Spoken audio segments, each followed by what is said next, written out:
उत्कलर गौरव मधुबाबू को श्रद्धांजलि जलाइले मुख्यमंत्री। मधुसूदन दास 177 जन्मजयंती अवसर में राजभवन एवं विधानसभा परिसर में मधुबाबू प्रतिमूर्ति में माल्यार्पण कर स्मृतिचारण कर मुख्यमंत्री मोहन चरण माझी। उत्कल गौरव मधुसूदन दास पवित्र जन्मजयंती और से शुभ अवसर में आज गभीर श्रद्धांजलि अर्पण करुच्ची। 1848 मसीहा आज दिन में से कटक जिलार सत्यभामापुर जन्मग्रहण करते। मधुबाबू थे ओडिया जातिर गर्व एवं गौरवर प्रतीक एवं स्वतंत्र ओडिशा प्रदेश गठन में से मुख्य भूमिका ग्रहण करते। आर सम्मानार्थे आम सरकार चलित वर्ष राज्य स्तरीय जो ओडिशा दिवस पालन करा जाउथिला ताहा तांकरी जन्मस्थान सत्यभामापुर ठारे आम सरकार आरंभर पूर्ण भाव में पालन करिसंती एवं सबुबले ओडिशा एवं ओडियार उन्नति एवं स्वार्थ रक्षा पाई मधुबाबू निरंतर भाव में ओडिशार स्वाभिमान को बजाय रखा पाई संघर्ष करी आसुथिले एवं से चाहूले सबुबले ओडिशार सामग्रिक किभली भाव विकास हो आउ सेथिपाई से शिल्प प्रति प्राधान्य देइथिले एवं सेथिपाई मध्य से प्रतिष्ठा करथिले उत्कल टैनरी एवं ओडिशा आर्ट फेयर एभली अनेक शिल्प मध्य से प्रतिष्ठा करथिले से समय रे।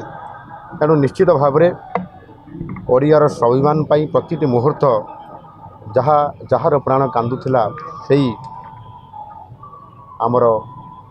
ओडियार स्वाभिमान थिले मधुबाबू। आज से जुग जन्मान जन्म दिवस रे यही पूज्य पूजार परंपरा को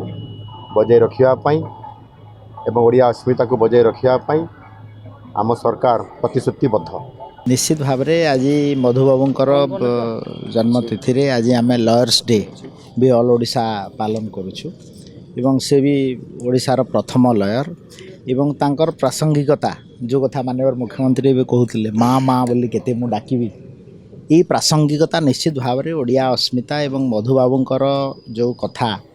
आज भी ओडिशार मन प्राण रे अछि एवं से सब बेले कहते जे मु ओडिया ओडिया माई मु गर्वित मु ओडिया घरे जन्मित। तो निश्चित भाव में तांको कथा को आज मन पकई आज विधानसभा परिसर रे तांको श्रद्धांजलि दिया जाइछि एवं ओडिया अस्मितार प्रासंगिकता को आम आगामी दिन में आगू नापी निश्चित भाव में चेष्टा कर। आज एक पवित्र दिवस आम समस्तंकर ओडिशार अस्मितार दिवस कहले अत्युक्त हेबनी। ओडिशा बरपुत्र आम समस्त चिरस्मरणीय एवं आम समस्त प्रेरणार उत्स उत्कल गौरव मधुसूदन दास जी आम ओडिशा स्वतंत्र ओडिशा गठन दिगरे जहाँकर मुख्य भूमिका थिला जे लंबा जीवन संघर्ष करथुले एवं विभिन्न विभिन्न जो प्रतिकूल परिस्थिति रे देश पराधीनता समय इंग्रेज मान सहित संघर्ष करी जेभली भाषाभित्तिक राज्य ओडिशा को करि पारले सेतमें सबुदिन तांको लोक मन रखिबे एवं तांकर जो स्वदेशी आंदोलन थिला जेभली तांकर विभिन्न क्षेत्र में ओडिशा को स्वावलंबी करवा ओडिशार अस्मिता को बजाय रखा ओडिशार जनमानस को सारा विश्व में परिचित करवा जे तांको जे सुदूर चांदबाली जोगे इंग्लैंड को जाइथिले शिक्षा प्राप्त करथिले एवं कलिकतार मध्य चर्चित व्यक्तित्व थिले एवं सारा देश सारा विश्व